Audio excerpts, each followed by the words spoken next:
Hello everyone, welcome. तो आज हम स्टार्ट करते हैं पॉलीमर, जो कि क्लास 12 एनसीईआरटी यूनिट 15 में इंक्लूडेड है, जो कि एक इम्पॉर्टेंट चैप्टर है। सीबीएसई से बहुत ही डायरेक्ट क्वेश्चन पूछे जाते हैं सीबीएसई बोर्ड में। लाइक पॉलीमर का मोनोमर पूछ लेंगे, पॉलीमर का फंक्शंस पूछते हैं, डायरेक्ट डेफिनेशन पूछते हैं। तो अगर इसे ढंग से पढ़ लिया जाए तो ये एक बहुत ही स्कोरिंग चैप्टर है। सो बिगिन करते हैं बेसिक डेफिनेशन ऑफ पॉलीमर से, बेसिक मीनिंग ऑफ पॉलीमर से। Poly as the name suggest, poly means many and mer means units और part. So polymer is basically formed by joining of many simple small unit, और in simple small units को हम कहते हैं monomer. जब ये monomer join करके एक लॉन्ग चेन फॉर्म करती हैं तो उसी को हम कहते हैं पॉलीमर। और क्योंकि मोनोमर का मॉलिक्यूल खुद का भी कुछ मॉलिक्यूलर वेट होता है, मॉलिक्यूलर मास होता है, और जब ये आपस में ज्वाइन करके एक पॉलीमर फॉर्म करते हैं तो पॉलीमर का मॉलिक्यूलर वेट बहुत ही हाई हो जाता है। That's why polymer are called macromolecule. Macro means large. Monomer unit आपस में कनेक्ट हो होके एक लॉन्ग चेन बनाती हैं, जिसकी वजह से इसका मॉलिक्यूलर वेट बहुत ही हाई हो जाता है। जैसे कि हम डायग्राम में देखते हैं, ये एक मोनोमर यूनिट है, एंड जब टू मोनोमर यूनिट ज्वाइन करती हैं तो डाइमर फॉर्म करती हैं, एंड जब थ्री मोनोमर यूनिट ज्वाइन करती हैं तो ट्राइमर फॉर्म करती हैं। Tri means three, di means two, and similarly tetra means four, and four unit join करती हैं तो टेट्रामर फॉर्म करती हैं। Similarly when n units of monomer join they form polymer. n units of monomer join करके polymer form करती हैं, और इस मोनोमर से पॉलीमर के बनने की प्रोसेस को हम कहते हैं पॉलीमराइजेशन। मोनोमर से पॉलीमर के बनने के प्रोसेस को हम कहते हैं पॉलीमराइजेशन। इसी को अगर हम एग्जाम्पल फॉर्म में देखें, एग्जाम्पल देखें इथीन का। ये इथीन है, CH2 double bond CH2 is called ethene. इसकी अगर हम n यूनिट लेंगे और उसको पॉलीमराइज करेंगे, here I have written P to represent polymerization। उसका हम polymerization करेंगे तो इस डबल बॉन्ड का जो पाई बॉन्ड है वो ब्रेक हो जाएगा और कार्बन की वैलेंसी फ्री होगी। वैलेंसी फ्री होते ही ये CH2 यूनिट आपस में ज्वाइन करना स्टार्ट कर देंगी एंड लॉन्ग चेन फॉर्म करेंगी। इसी लॉन्ग चेन को हम पॉलीमर कहते हैं।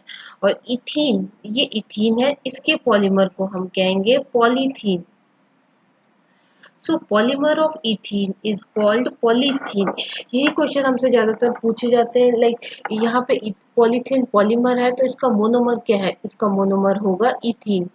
सेकंड एग्जांपल हम देखते हैं स्टाइरिन का। CH2 डबल बॉन्ड CH और C6H5 benzene ring, basically C6H5।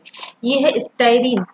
ये स्टाइरिन, स्टाइरिन की जब हम n यूनिट्स लेंगे और उसका पॉलीमराइजेशन करेंगे तो बनेगा पॉलीस्टाइरीन। तो बनेगा पॉलीस्टाइरीन,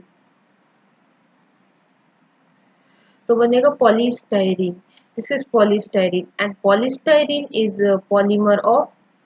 अगर हमसे कोई पूछे पॉलीस्टाइरीन किसका पॉलीमर है तो polystyrene is polymer of styrene. And यहाँ पे पॉलीस्टाइरीन पॉलीमर है एंड स्टाइरीन मोनोमर यूनिट है। स्टाइरीन के n यूनिट्स लेके हम पॉलीमराइजेशन करेंगे तो बनेगा पॉलीस्टाइरीन। और एक डेफिनेशन फॉर्म में अरेंज करें अगर, और इस क्वेश्चन को सॉल्व करें, व्हाट इज पॉलीमर। अगर हमसे कोई पूछे, एग्जाम में पूछा गया व्हाट इज पॉलीमर, तो हम एक कोऑर्डिनेटेड वे में कैसे डिफाइन करेंगे। So polymer is defined as very large molecule. Large लिखना बहुत जरूरी है। Very large molecule that is macro molecule having high molecular mass high होता है, and it is formed by joining of several small units, that is monomer, through chemical bond by the process of polymerization। so polymerization के process से बनता है। आगे proceed करते हैं। जो ये पॉलीमर यूनिट हैं ये आपस में ज्वाइन करती हैं। पॉलीमर यूनिट में जो मोनोमर यूनिट्स हैं ये आपस में ज्वाइन करती हैं स्ट्रॉन्ग कोवेलेंट बॉन्ड से, और कोवेलेंट बॉन्ड फॉर्म होता है शेयरिंग ऑफ इलेक्ट्रॉन से। फॉर एग्जांपल हम अगर क्लोरीन का एग्जांपल लें, क्लोरीन के आउटर मोस्ट शेल में 7 इलेक्ट्रॉन्स होते हैं और इसको अपनी ऑक्टेट कंप्लीट करने के लिए 1 मोर इलेक्ट्रॉन चाहिए रहता है। तो ये अनदर क्लोरीन एटम के साथ शेयरिंग करके बनाता है क्लोरीन मॉलिक्यूल। तो ये ऐसे इस तरीके से इसकी ऑक्टेट कंप्लीट हो जाती है, और ये जो बनता है बॉन्ड इसे हम कहते हैं strong covalent bond. Strong covalent bond इसी में आगे अगर हम देखें, अगर एग्जाम्पल देखें हम नेचुरली अकरिंग पॉलीमर का, तो बेस्ट एग्जाम्पल है protein. Protein is a polymer of amino acid. Protein is a polymer of amino acid. So protein में क्या होता है, multiple amino acid are joined together by peptide bond. अब ये peptide bond कैसे बनता है, तो पेप्टाइड बॉन्ड फॉर्म होता है जब कार्बो OH group from carboxylic OH group from carboxylic acid of one amino acid and H from amine group of another amino acid extract in the form of water। पानी निकल जाता है, water extract हो जाता है और फॉर्म होता है peptide bond C double bond O। NH is a peptide bond, form होता है पेप्टाइड बॉन्ड। यहाँ पे प्रोटीन है, ये प्रोटीन में ये है peptide bond C double bond O, NH is a peptide bond. So in protein, multiple amino acid unit are joined together by peptide bond. This is very important to note. Uh, Note that amino acid are joined together by a peptide bond. आगे proceed करते हैं classification of polymer में। Classification of polymer proceed करते हैं classification of polymer से। सो classification of polymer class को classify करते हैं फोर ब्रॉड कैटेगरीज में। So first is classification based on sources. Sources की बेसिस पे क्लासिफाई करेंगे। Classification based on structure of polymer. Structure of polymer के बेसिस पे डिफाइन करेंगे। स्ट्रक्चर के बेसिस पे डिफाइन करेंगे। And third is classification based on mode of polymerization. Mode of polymerization. And fourth one is classification based on molecular forces. तो हम पहले first वाले से स्टार्ट करते हैं, क्लासिफिकेशन बेस्ड ऑन सोर्सेज। तो सोर्सेज के बेसिस पे पॉलीमर 3 टाइप्स के हैं। First is natural polymer. Natural polymer is naturally obtained from nature. प्रकृति से हमें नेचुरली मिलते हैं नेचुरल पॉलीमर। फॉर एग्जाम्पल हो गया, एग्जाम्पल है नेचुरल पॉलीमर का प्रोटीन। प्रोटीन हो गया, सेलुलोज हो गया, starch, resin and rubber. These are naturally occurring polymer. And second criteria है क्लासिफाई करने का, सेमी सिंथेटिक पॉलीमर। तो सेमी सिंथेटिक पॉलीमर बेसिकली क्या होते हैं, नेचुरल पॉलीमर में कुछ केमिकल मॉडिफिकेशन करके उसे सेमी सिंथेटिक बनाते हैं।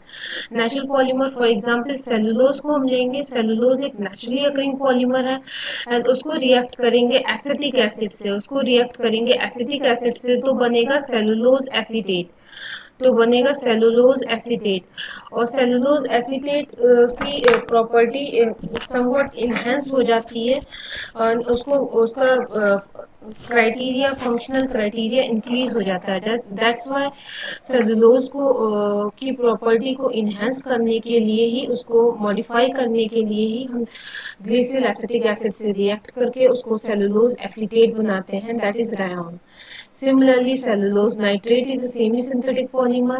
And coming to third category, that is synthetic polymer. Synthetic polymer is totally synthesized in lab. It is extracted from petroleum oil. It is extracted from petroleum oil. Petroleum oil से extract किया जाता है। Petroleum oil का extraction होता है by reacting with different chemical and solvent। तो हमें different type of polymer obtained होते हैं। For example, plastic हो गया, synthetic fiber and synthetic rubber. These are all synthetic fiber। Move on करते हैं Second criteria of classification, that is, अब हम डिस्कस करते हैं second criteria of classification, that is structure of polymer.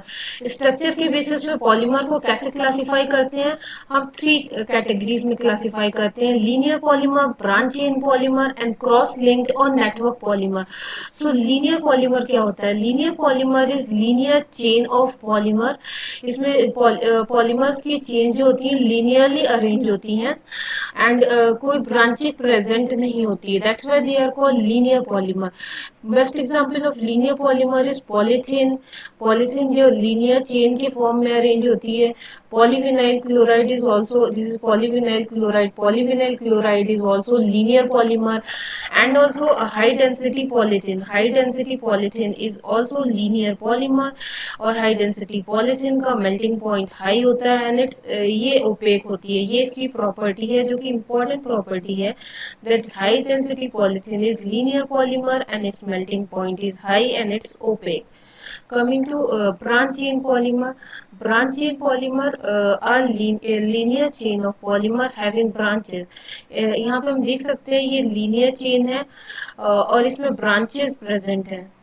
तो यही होती है ब्रांच चेन पॉलीमर, ऐसी होती हैं इसमें ब्रांचेस होती हैं, फंक्शनल ग्रुप की ब्रांचेस प्रेजेंट होती हैं, तो इसी को हम ब्रांच चेन पॉलीमर कहते हैं। बेस्ट एग्जांपल है low density polyethylene, low density polythene और लो डेंसिटी पॉलीथाइलिन। और इसकी प्रॉपर्टी क्या होती है? Low density polyethylene is lower melting point and is transparent in nature. Low density polythene का लो मेल्टिंग पॉइंट होता है और ये ट्रांसपेरेंट इन नेचर होती है। डिफरेंशिएशन यहाँ पे शो किया गया लो डेंसिटी पॉलीथाइलिन का एंड हाई डेंसिटी पॉलीथाइलिन का। तो मेजर जो डिफरेंस हमें दिख रहा है वो ये है कि लो डेंसिटी पॉलीथाइलिन ब्रांच होती है एंड हाई डेंसिटी पॉलीथाइलिन में लीनियर चेन फॉलो होती है। Coming to third criteria of classification, that is cross link और network polymer। अब cross link और network polymer में क्या होता है? different polymer chain में different between different polymer chain, linearly arranged polymer chain, between different linearly arranged polymer chain covalent bond की linkage present होती है।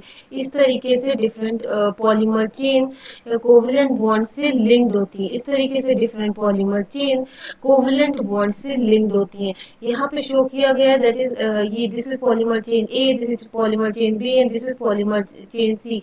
This is connected by cross covalent bond, strong covalent bond. These are connected by strong covalent bond. और cross link polymer का example है bakelite. This is structure of bakelite, this is structure of bakelite and इसमें जो show किया गया है that this is a cross link और network polymer and it is 3D structure, it is 3D structure. It is actually 3D structure, but here it is shown in plane. Actual में इसका structure 3D है।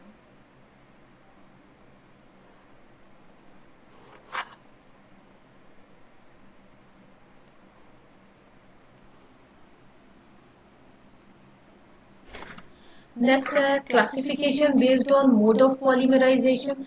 Now, on the basis of mode of polymerization, हम देखते हैं two type के classification: addition polymerization and condensation polymerization.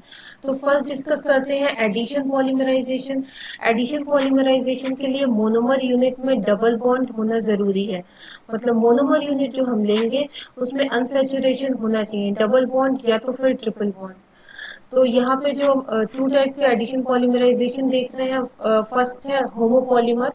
Homopolymer में basically one single type की monomer unit लेंगे और उसका पॉलीमराइजेशन करेंगे।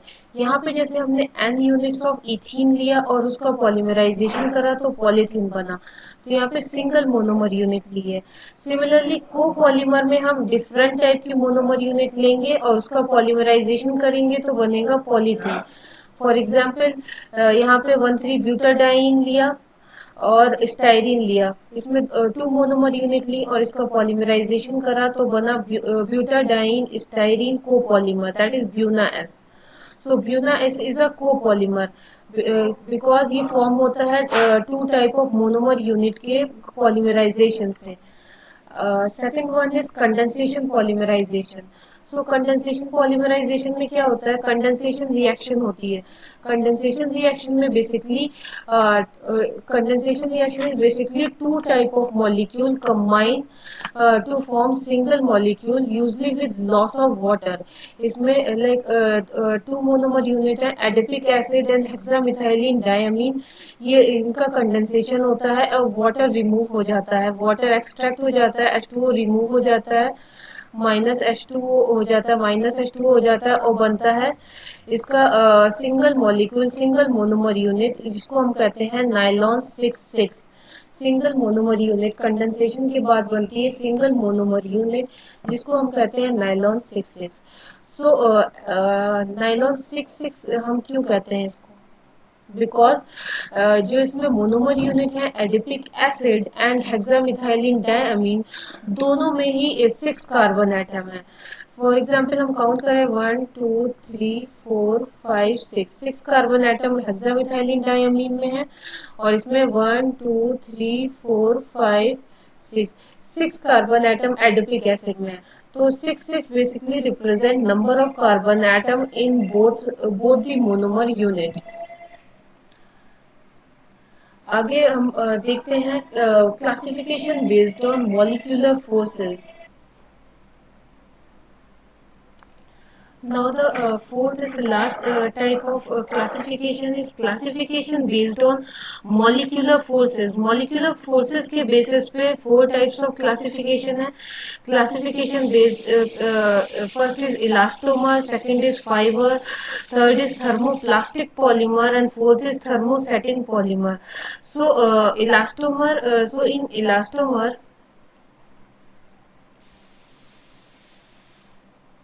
so in elastomer के में वीक वंडरवॉल फोर्सेस प्रेजेंट होती हैं and weak van der Waals forces present होती हैं। Example Buna as Buna and neoprene. And fibres जो होते हैं, फाइबर्स में कंपैरेटिवली स्ट्रॉन्ग फोर्सेस प्रेजेंट होती हैं, that is hydrogen bonding present होती है। और ये आपस में जो मोनोमर्स होते हैं वो join together by hydrogen bonding. Hydrogen bonding. For example, nylon 6,6 and polyester are fibers type of polymer. Thermoplastic polymers में होती हैं comparatively strong molecular forces present होती हैं, van der Waals forces present होती हैं, जिनकी strength होती है higher than elastomer but less than fiber.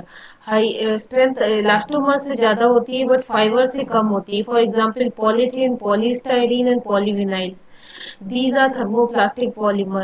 And fourth one is thermosetting polymer. Thermosetting polymers में strong covalent bond की linkage present होती है।